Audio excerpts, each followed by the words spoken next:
رب کہاں سوال کیا پوچھا، تو جب یہ سوال کیا پوچھا گیا تو اس وقت یہ آیت مبارکہ نازل وَإِذَا سَأَلَكَ عِبَادِي عَنِّي فَإِنِّي قَرِيبٌ۔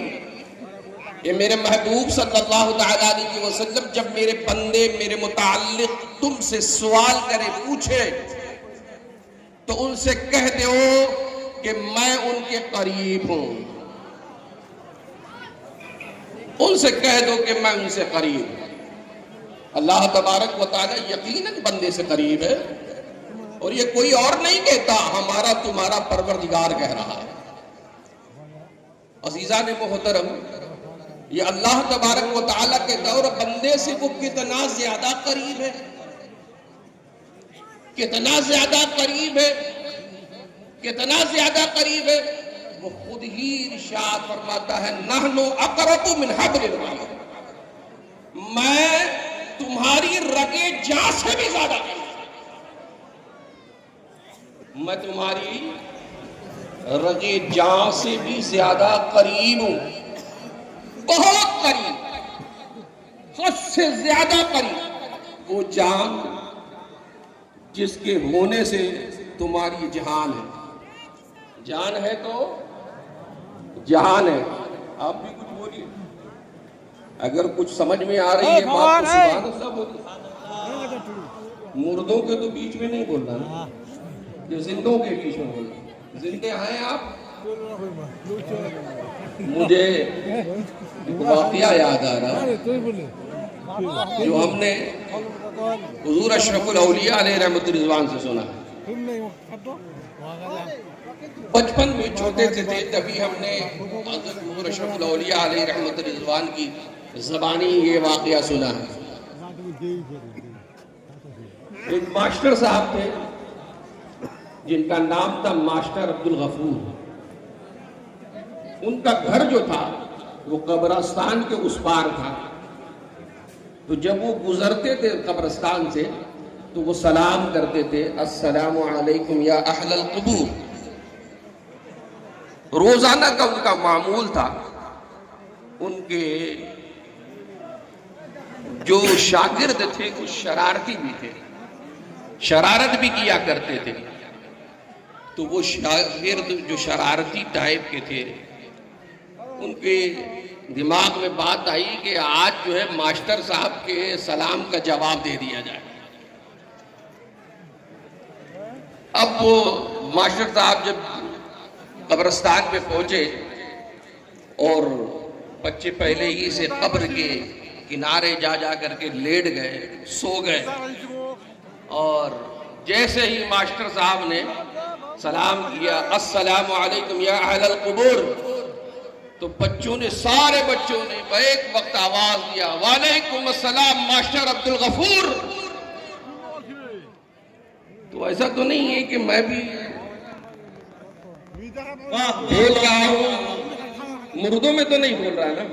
سبحان اللہ، ارے بلند آواز سے سبحان اللہ۔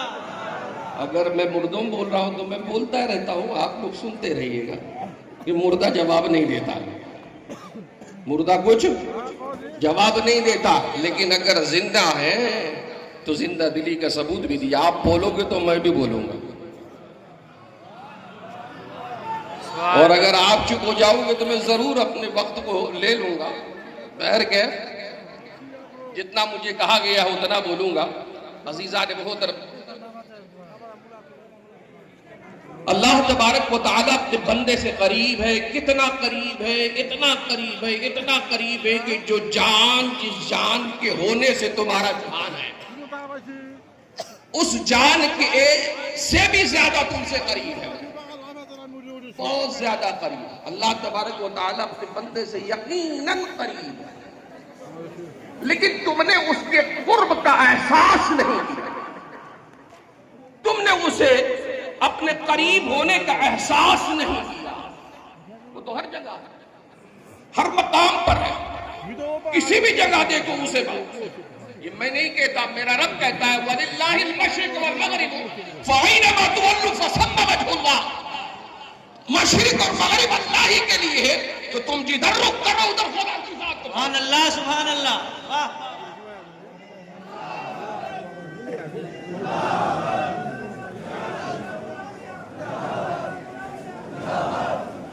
دیکھو اللہ تبارک و تعالی مثال کے ذریعے سے سمجھاتا. اگر سمجھ میں آئے تو بات کو سبحان اللہ سے یا کچھ بھی ہو رہی ہے غزل مثال کے ذریعے سے سمجھاتا ہوں.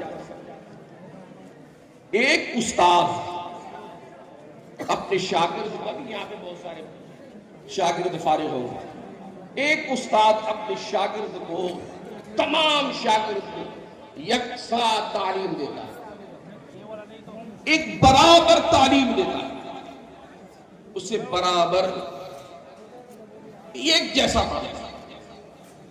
ایک مرشد کامل، ایک نگاہی بصیرت رکھنے والا مرشد اپنے پیر پر یکساں فیض رساں ہوتا ہے، ایک برابر فیض پہنچاتا ہے. یہ تو ظرف مرید کا ہوتا ہے کہ اس سے کتنا فیض حاصل کرے. یہ تو ایک شاگرد کا ظرف ہوتا ہے، اس کی صلاحیت ہوتی ہے کہ وہ اپنے استاد سے کتنا حاصل کر لے، کتنا اس سے حاصل کر لے. عزیزان محترم، یہی ہے اللہ تبارک و تعالیٰ اپنے بندوں پر یکساں رحمت اٹھاتا ہے، یکساں کرم کرتا ہے، ایک جیسا کرم کرتا ہے، لیکن فیض وہی حاصل کرتا ہے جو خدا کے بتائے ہوئے راستوں پہ چلتا ہے، جو رسول کے بتائے ہوئے راستے پر چلتا ہے، وہی پاتا ہے فیض. عزیزان محترم، آپ کو اور مثال دیتا چلتا ہوں. ایک پیر صاحب تھے، ان کے کئی مرید تھے، لیکن ایک مرید پیر صاحب کا بہت ہی چہیتا تھا، پیارا تھا، عزیز تھا. جب وہ مرشد کی بارگاہ میں آتا تو پیر صاحب اس کی عزت بہت کرتے، بڑے احترام سے اپنے قریب بیٹھاتے، اس سے گفتگو بڑی شائستگی سے کرتے، اور وہ کچھ دیر بیٹھ کر کے پھر وہ چلا جاتا. عزیزان محترم، لیکن جو ہمیشہ پیر و مرشد کی بارگاہ میں رہتے تھے وہ اس کی اس تعظیم سے حسد کرتے تھے کہ یہ تو پیر صاحب کی بارگاہ میں آتا ہے، تھوڑی دیر کے لیے بیٹھتا ہے.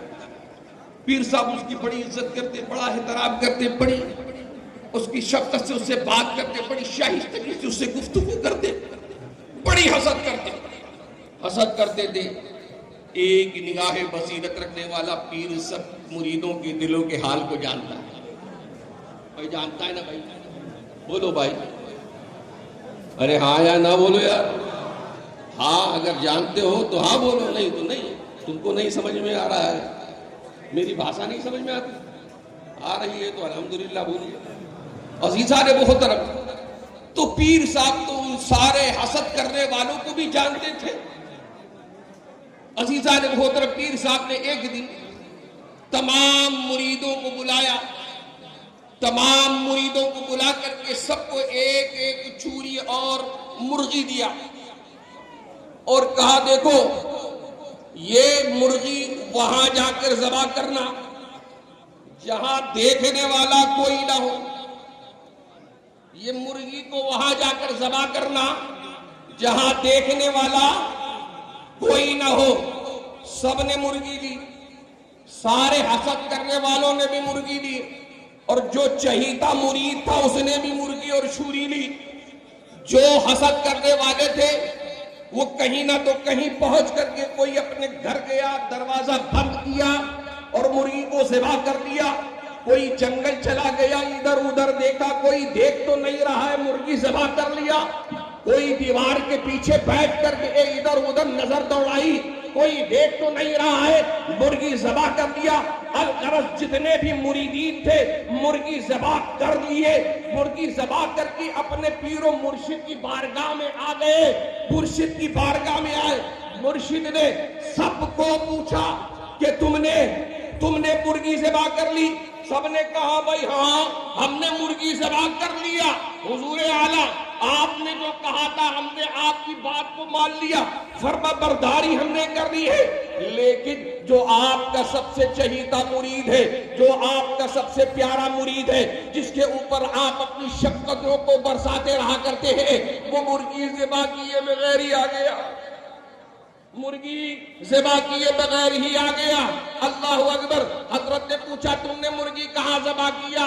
پیر و مرشد نے پوچھا مرغی کہاں ذبح کیا؟ سبھی نے بتایا۔ ایک نے کہا کہ میں گھر میں گیا، دروازہ بند کیا، حجرے میں اکیلا تھا، مرغی کو ذبح کر لیا۔ ایک نے کہا میں بیابان جنگل میں گیا، وہاں جا کر کے ادھر ادھر دیکھا، کوئی دیکھ تو نہیں رہا ہے، مرغی ذبح کر لیا۔ کوئی نے کہا کہ میں نے دیوار کے پیچھے بیٹھ کر کے مرغی کو ذبح کر لیا۔ سبھی نے الگ الگ کہیں نہ تو کہیں پہنچ کر کے مرغی ذبح کر لیا، مرغی ذبح کر لیا۔ پیر نے پوچھا، نگاہ بصیرت رکھنے والے مرشد نے کہا کہ بھائی سب نے تو مرغی ذبح کیا، سب مرغی ذبح کر کے آ گئے، تو ذبح کرے بغیر کیوں آیا؟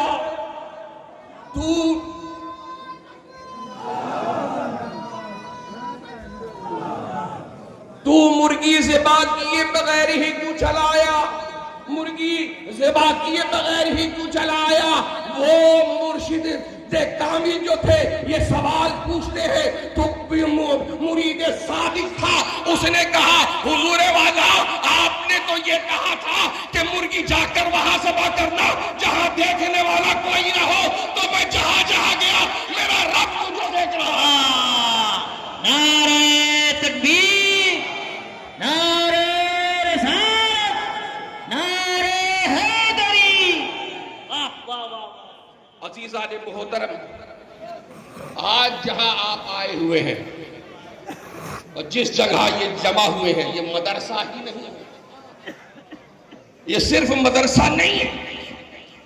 اگر یہ صرف مدرسہ ہوتا تو یقیناً قال اللہ قال الرسول بیان کیا جاتا۔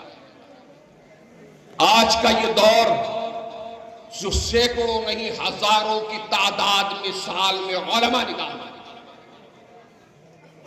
نکالتے ہیں، فارغین ہوتے ہیں، فضیلت کی دستاریں باندھی جاتی ہے۔ 130 لوگ آج اس جگہ سے اس مدرسے سے فارغ ہوں گے، ابھی آپ دیکھیں گے تھوڑی دیر بعد۔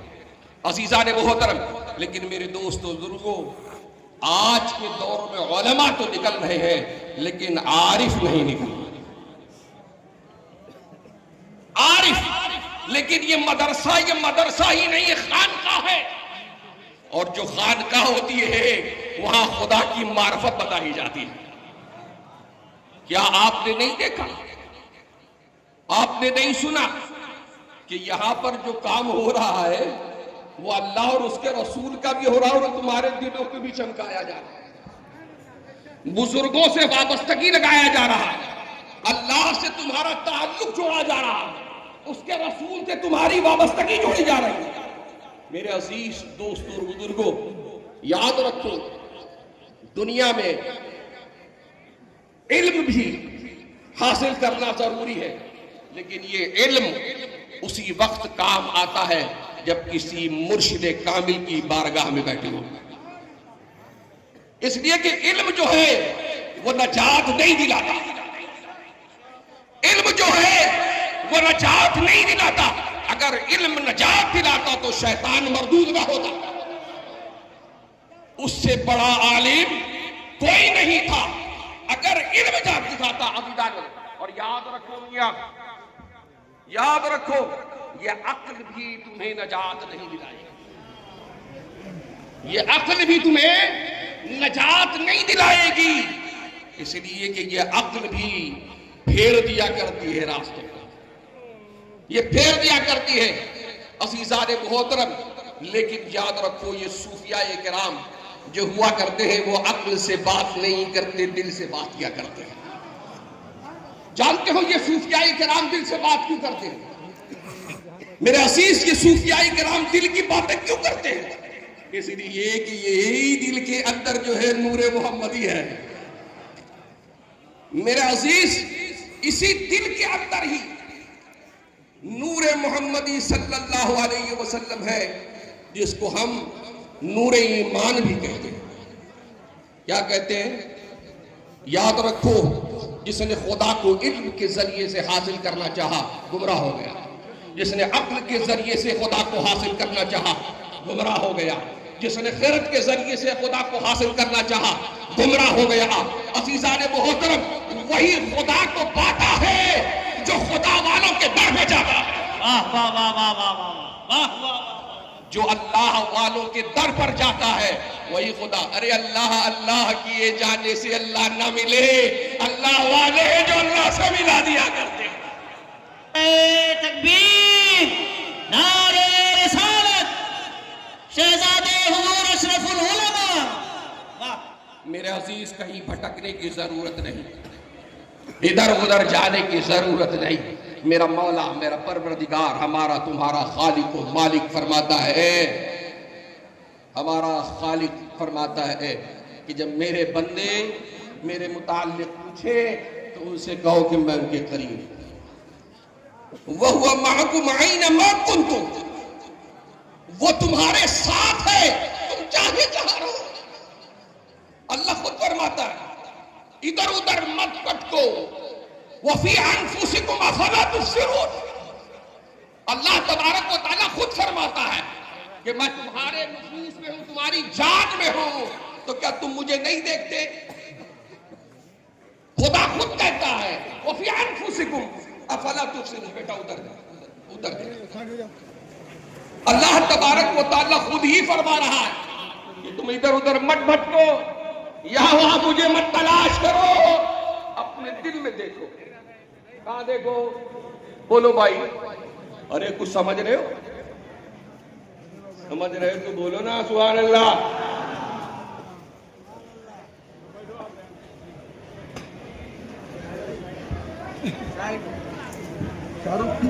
خیر کے حضرت کا حکم ہو چکا ہے، وہ تمہارے قریب ہے، لیکن ایک خاص بات میں کہہ کے چلا جاؤں آج، ایک بات کہہ دوں۔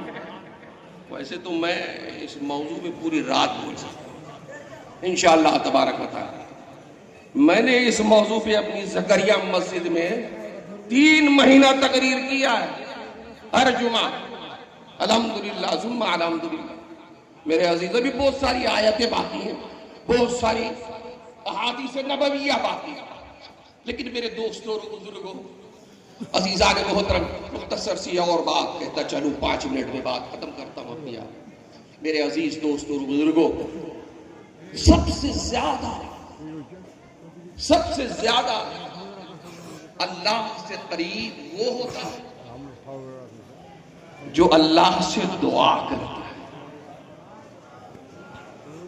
کیا کرتا ہے؟ ہاں میاں، اللہ تبارک و تعالیٰ سے جو دعا کرتا ہے، اسی لیے رب تبارک و تعالیٰ نے اسی آیت میں فرمایا اجیب دعوت الداعی اذا دعان، میں ہر دعا مانگنے والے کی دعا کو قبول کرتا ہوں جب وہ مجھ سے دعا کرتا ہے۔ یعنی ہر پکارنے والے کی پکار کو سنتا ہوں جب بندہ مجھے پکارتا ہے۔ میرے عزیز، تم نماز پڑھتے ہو نا؟ پڑھتے ہو کہ نہیں؟ نماز پڑھتے ہو، کتنی باتیں تمہیں یاد آتی ہے کچھ باتیں؟ ارے بولو ہاں یا نا؟ یقیناً آتی ہے۔ نماز میں سب سے زیادہ جو بھولی بھٹکی باتیں ہوتی، ساری بات یاد آ جاتی ہے۔ کہاں کہاں کی بات آ جاتی ہے، نظر آتی ہے عزیزانو، نظر بھی آتی ہے، صرف دکھائی بھی دینے لگتی ہے، کہاں ہم نے کیا چیز رکھی ہے، سب سدھا ہے نماز میں سارا۔ لیکن یقین مانیے، میں آپ اپنے دل پر ہاتھ رکھ کر کے پوچھئے گا، کبھی دعا مانگی رب سے، اللہ تبارک و تعالیٰ سے، کبھی تمہارا ذہن بھٹکا، کبھی تمہارا دماغ بھٹکا؟ نہیں نہیں، جب تم اللہ سے دعا کرتے ہو تو تم ہوتے ہو تمہارا رب ہوا۔ واہ واہ واہ واہ واہ، نعرہ تکبیر، نعرہ رسالت، خاندان رسول، فیضان حضور اشرف الاولیاء و اشرف العلماء۔ یاد رکھو، یہ دعا کے بارے میں ہمارا نبی فرما رہے ہیں لا يرد القضاء الا الدعاء، دعا کیا ہے؟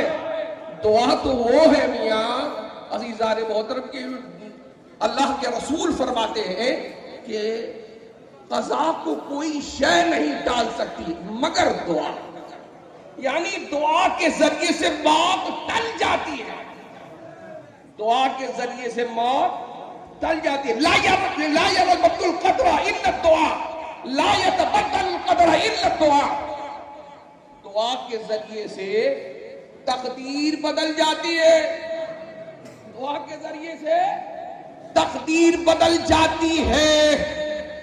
عزیزان محترم دعا کی بہت ساری ہے، اب دعا ينفع مما نزل ومما لم ينزل۔ عزیزان محترم ہمارا تمہارا نبی فرماتا ہے دعا نازل شدہ آفت میں بھی فائدہ پہنچاتی ہے، اور دعا جو فائدہ نازل شدہ آفت میں بھی فائدہ پہنچاتی ہے، جو ابھی آفت نازل نہیں ہوئی ہے اس میں بھی فائدہ پہنچاتی ہے۔ فَعَلَيْكُمْ عِبَادَ اللَّهِ، تو اے اللہ کے بندو اسے مضبوطی سے تھام لو، اسے مضبوطی سے تھام لو۔ عزیزان محترم میرا نبی فرماتا ہے کہ الدعاء مخ العبادہ، ہمارا نبی فرماتا ہے کہ دعا عبادت کا مغز ہے، جو تم عبادتیں کرتے ہو اس عبادت کو اگر مقبولیت کے مقام پر پہنچانا ہے تو ہر عبادت کے بعد دعا مانگو، ہر عبادت کے بعد دعا مانگو۔ اب دعا العبادہ، بلکہ یہ کہا گیا کہ دعا جو ہے عبادت ہے، عبادت ہے۔ عزیزان محترم اللہ کے نبی صلی اللہ علیہ وسلم فرماتے ہیں کہ اللہ تبارک و تعالی اپنے بندوں سے حیا کرتا ہے، اپنے بندوں سے حیا کرتا ہے، اس بات سے حیا کرتا ہے کہ اللہ کی بارگاہ میں اس کے بندے ہاتھ اٹھائے اور اسے خالی ہاتھ لوٹا دے۔ عزیزان محترم میرے دوستوں اور بزرگوں میں بتاتا چلوں، عزیزان محترم سنو، تم اللہ تبارک و تعالیٰ کے اپنے قریب جانو۔ حضرت موسیٰ علیہ نبینا الصلاۃ والتسلیم، حضرت موسیٰ علیہ نبینا الصلاۃ والتسلیم نے کہا اے پروردگار عالم، میری قوم میں سب سے بدترین شخص کون ہے مجھے بتا دے، سب سے بدترین شخص کون ہے مجھے بتا دے۔ حضرت موسیٰ علیہ نبینا الصلاۃ والتسلیم نے جب یہ عرض کیا، اللہ تبارک و تعالیٰ فرماتا ہے اے موسیٰ، صبح سویرے جب تم گھر سے نکلو گے تو جو سب سے پہلے تمہیں نظر آئے گا تمہاری قوم کا سب سے بدترین شخص ہے، سب سے بدترین، بہت ہی گیا گزرا انسان ہوگا تمہاری قوم کا۔ حضرت موسیٰ علیہ نبینا الصلاۃ والتسلیم صبح جب باہر آئے تو دیکھا ایک شخص کو کہ اپنے کاندھے پہ اپنے بیٹے کو بیٹھا کر کے، اپنے کاندھے پہ اپنے بیٹے کو بیٹھا کر کے جا رہا ہے۔ حضرت موسیٰ علیہ نبینا الصلاۃ والتسلیم نے اسے دیکھا اور گمان کیا میری قوم کا یہ شخص بڑا ہی بدترین، سب سے زیادہ بدترین یہ ہے، سب سے زیادہ بدترین یہ سوچا عزیزان محترم، اور وہ شخص جو چلا گیا۔ تھوڑی دیر بعد حضرت موسیٰ علیہ نبینا الصلاۃ والتسلیم نے اللہ تبارک و تعالیٰ سے فرمایا اللہ تو نے تو میری قوم کے سب سے بدترین شخص کو دکھا دیا، لیکن سب سے بہترین شخص کو بھی دکھا دے، سب سے بہترین شخص کو بھی دکھا دے۔ اللہ تبارک و تعالیٰ نے فرمایا موسیٰ، شام کو جس آدمی کو سب سے پہلے تم دیکھو گے وہ تمہاری قوم کا سب سے بہترین شخص ہوگا، شام کو جس کو سب سے پہلے تم دیکھو گے وہ تمہاری قوم کا سب سے بہترین شخص ہوگا۔ اللہ اکبر۔ عزیزان محترم شام ہوتی ہے تو جب شام کو دیکھتے کیا ہے کہ وہی آدمی جو صبح نکلا تھا اپنے کاندھے پہ بچے کو بیٹھائے ہوئے جا رہا تھا، جو صبح نکلا تھا جو بدترین تھا، وہی شام کو پہلے نظر آیا، وہی شام کو پہلے نظر آیا۔ حضرت موسیٰ علیہ نبینا الصلاۃ والتسلیم کہتے یا اللہ یہ کیا ماجرا ہے، یا اللہ یہ کیا ماجرا ہے، جو شخص صبح بدترین تھا وہ میری قوم کا سب سے بدتر انسان تھا، وہی شخص شام کو بہترین کیسے ہو گیا۔ وہ بہترین کیسے ہوگا؟ یا اللہ یہ ماجرا کیا ہے؟ اللہ تبارک و تعالیٰ فرماتا ہے یہ موسیٰ جب تو نے صبح اس کو دیکھا تھا تو اپنے کاندھے پر اپنے بچے کو بیٹھا کر کے جا رہا تھا، وہ جنگل پہنچتا ہے، جب جنگل میں پہنچتا ہے تو اس کا بیٹا اس سے پوچھتا ہے ابا جان یہ جنگل کتنا بڑا ہے؟ کہا کہ ابا، وہ کہتا ہے بیٹا یہ جنگل بہت بڑا ہے، بہت زیادہ بڑا ہے۔ وہ کہتا ہے یہ جنگل سے بھی بڑا کوئی چیز ہے؟ کہا ہاں اس جنگل سے بھی بڑا ہے، یہ جو آسمان نیلا آسمان دکھتا ہے یہ اس جنگل سے بھی زیادہ بڑا ہے۔ کہا اچھا بابا جان یہ آسمان سے بھی کوئی بڑا ہے کیا؟ بابا جان اس آسمان سے بھی کوئی زیادہ بڑا ہے؟ تو ایک سرد آہ لیتا ہے اور کہتا ہے بیٹا اس سے بڑی تیرے باپ کی گناہ ہے، اس سے بڑی تیرے باپ کی گناہ ہے، گناہ ہے۔ وہ بیٹا پوچھتا ہے بابا جان کیا آپ کی گناہ سے بھی بڑی کوئی چیز ہے؟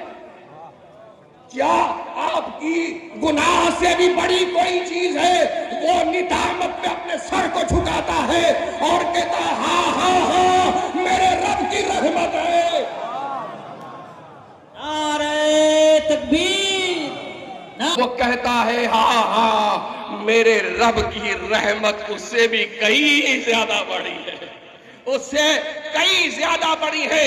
یہ ندامت کے چند آنسو اس کے نکلتے ہیں، میں نے اسے معاف کر دیا اور تیری قوم کا سب سے بہترین شخص بنا دیا۔